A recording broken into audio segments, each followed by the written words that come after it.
My sister became pregnant by my husband while living with us, and now she expects me to move out so they can start their new family. However, she's now bitter because she's discovered my husband doesn't actually own anything. I'm 34 years old, and a few months ago, I let my 28-year-old sister Julie move in with me because she was in a dire financial and health situation. Julie had lost her job when her company shut down, and 2 weeks later, she contracted West Nile virus. After discussing it with our parents, I decided it was best for her to move in with me temporarily so I could help care for her, monitor her recovery, and give her a chance to save on rent since she wouldn't be able to work anytime soon. Our parents live far away, and most of her friends were not in a position to support her. I believed it was the right thing to do, helping family in a time of need. But how did she repay my kindness? By having an affair with my husband. As if that betrayal wasn't enough, she then had the audacity to suggest I should move out so they could start their happy family because she's now pregnant. A few days ago, Julie asked my husband and me to sit down for an important conversation. I assumed she was finally going to tell us that she was ready to move out since she'd been recovering well. Instead, she dropped a bombshell. She and my husband had been having an affair, and now she was pregnant. I looked at my husband, and his expression mirrored my shock. Clearly, Julie hadn't discussed this revelation with him beforehand. After sharing the news, she said she was sorry for what had happened, but added that what's done is done, and we couldn't change the past. Then, unbelievably, she asked me to leave because she would feel uncomfortable being around me in her current condition. Despite my fury, I stayed calm and told her that I wasn't going anywhere. The house was mine, and if anyone needed to leave, it would be her, and she could take my cheating husband with her. My husband stood by silently until Julie pressed him, assuming I was joking. He admitted that I wasn't. Then he confessed to Julie that he didn't actually own any part of the house. It was all mine. Julie's face twisted in disbelief. She had apparently believed every lie he'd told her, painting himself as the successful, financially stable partner in our marriage. A bit of context. My husband and I have been together for 8 years, married for 5. Shortly after our wedding, I took a risk and started my own business, which, thankfully, thrived. We agreed that he could pursue his dream of writing full-time while managing the house since we had no kids. The house, the furniture, and everything in it belonged to me. We had agreed that it made sense for me to own everything given my financial investment. Clearly, that was news to Julie. When Julie realized she had been deceived, she erupted, screaming at my husband for being a liar and a fraud. I stood there, numb to their drama. I just wanted them both out of my house. I intervened, telling them to stop yelling and leave immediately. There would be no leisurely packing. I wanted them gone. My husband, to his credit, quietly went to the bedroom to pack. Julie, on the other hand, got on her knees, begging for forgiveness and pleading for a place to stay because she was pregnant. Her mention of family only fueled my anger. I grabbed her by the arm, pulled her to her feet, and escorted her to the door. I was rough, but I didn't care. The fact that she dared to call us family after what she did infuriated me. She kept crying on the porch as I slammed the door. I went to the guest room, packed her belongings messily into suitcases, and threw them outside. I told her to leave or I'd call the police.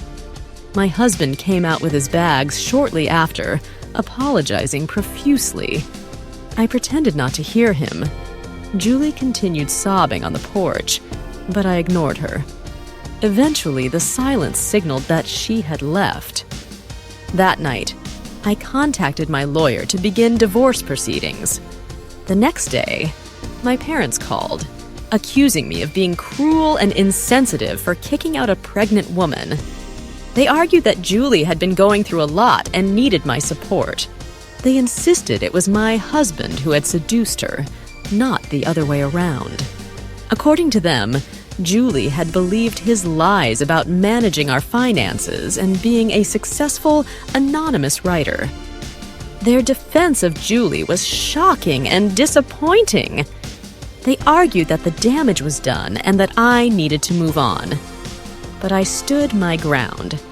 Julie and my husband had both betrayed me. It didn't matter who initiated it. They were equally guilty. Keeping her in my house was out of the question.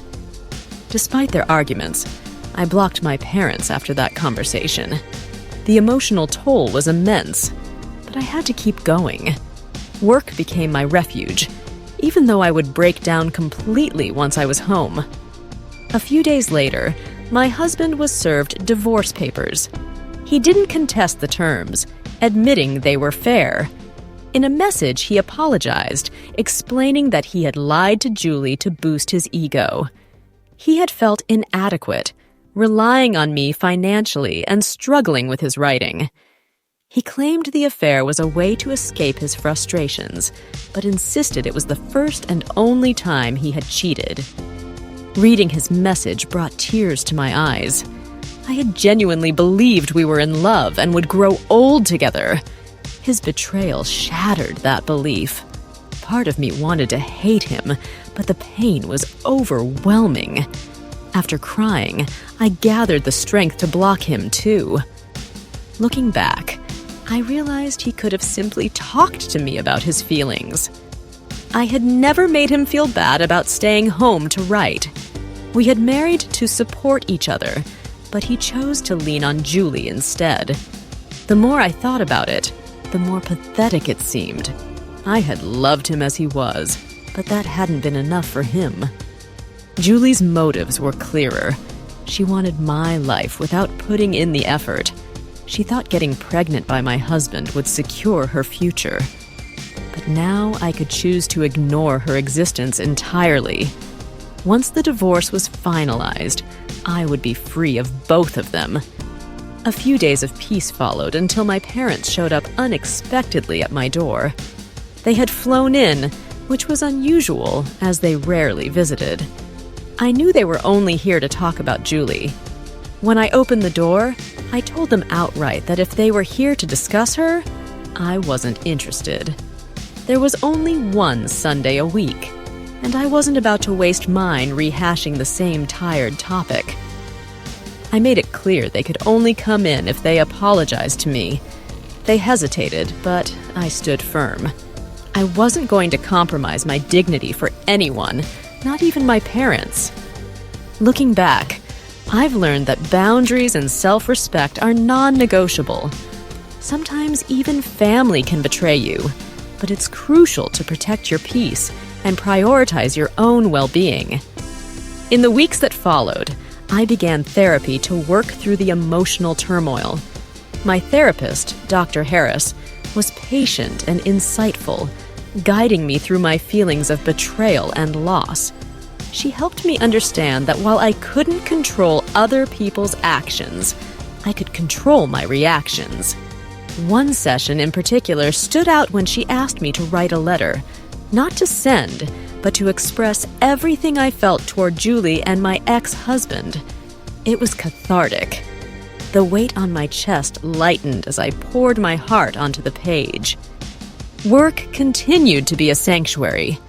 My business thrived, and I found solace in the routine and challenges it presented. My team, unaware of the personal chaos I had endured, remained supportive in their own way through their dedication and professionalism. Slowly, but surely, I rebuilt my confidence.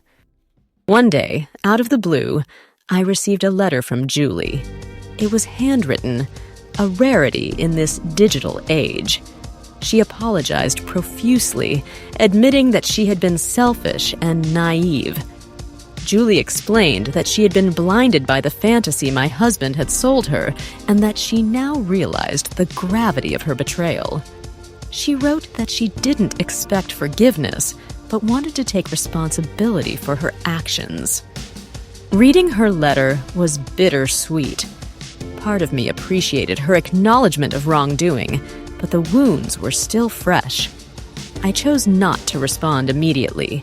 Healing was a journey, and I wasn't ready to reopen that chapter. A few months later, my divorce was finalized. The relief was palpable. I hosted a small gathering with close friends to mark the occasion, not a celebration, but a recognition of my resilience and new beginnings. We toasted to strength, growth, and the promise of a brighter future. As time passed, I reconnected with my parents. They had reflected on their initial reaction and admitted they had handled the situation poorly. They apologized sincerely, and while trust would take time to rebuild, I appreciated their effort to mend our relationship.